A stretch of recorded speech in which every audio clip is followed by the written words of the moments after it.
ҷамъияти дорои масъулияташ маҳдуди Акия Авесто Автомотив Индастри бо истеҳсоли маҳсулоти саноати вазнин саҳми назарраси худро на танҳо дар саноатикунонӣ бо зуруати мамлакат мегузорад, балки дар пешбурди лоиҳаи иқтисоди сабз миёни кишварҳои Осиёи марказӣ ва баланд бардоштани устувории иқлим дар минтақа нақши муҳим дорад.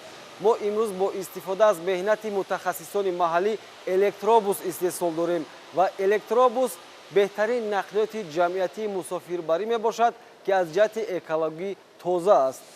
электробусҳо дар хатҳои корхонаи муштараки Тоҷикистон ва Туркия Акия Авесто Автомотив Индастри баъд аз гузариш аз марҳила ва равандҳои гуногуни бандобаст истеҳсол карда мешаванд. Автобусҳои электрикӣ аз ҷиҳати экологӣ тозатарин ва аз нигоҳи замонбандӣ муосиртарин нақлиёти мусофирбарӣ ба шумор мераванд. зеро ин нақлиёти муосири мусофирбар ҳамзамон бо фарш ва садои паст, равиши орому бароҳат ва интиқоли ҳамаи қишрҳои ҷомеа новобаста аз маҳдудияти ҷисмонӣ бартарӣ дорад. ҳар пораи оҳан ва матову шиша инҷо ба андозаи дарку эҳсоси меҳандӯстии гурӯҳи корӣ бурида ва дар баданаи электробус васлу насб карда мешавад.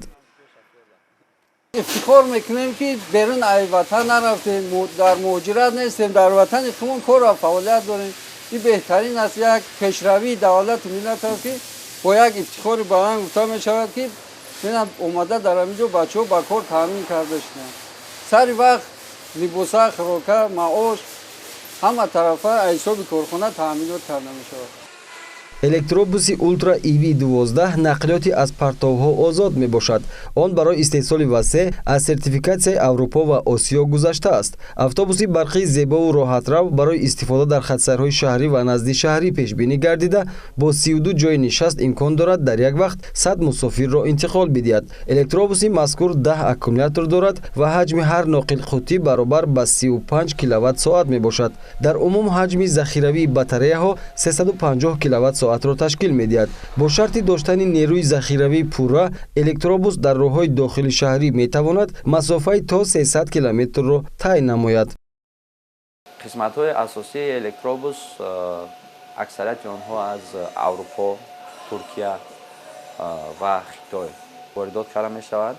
батареяҳо ин ширкати бо нуфузи Хитой CATL мебошад, ки ин яке аз таъминкунандаи батареяҳо ба бисёр истеҳсолкунандагони автомобилҳо мебошад ва мо низ аз он батареяҳо истифода мебарем. муҳаррик низ ширкати хитоӣ мебошад, CRRC ин яке аз ширкатҳои калонтарини Хитой мебошад. инҳо бо зарар надоранд ва инҳо кафолати бисёр доранд. батареяҳо ва қисматҳои электрикии автобус 600 000 километр ё 7 сол кафолат доранд. истифодаи автобусҳои барқӣ партови газҳои зараровар ба атмосфераро коҳиш дода, ҳавои тоза дар шаҳрро таъмин менамояд. тадриҷан афзоиш ёфтани истеҳсоли нерӯи барқ дар Тоҷикистон имкон медиҳад, ки шумораи нақлиёти барқӣ дар кишвар зиёд гардад. мавриди зикр аст, ки Тоҷикистон миёни кишварҳои иттиҳоди давлатҳои мустақил нерӯи барқи аз лиҳози экологӣ тоза ва арзон истеҳсол мекунад. аз ин рӯ истифодаи нақлиёти барқӣ дар ҷумҳурӣ аз ҳар ҷиҳат ба мақсад мувофиқу самаранок аст.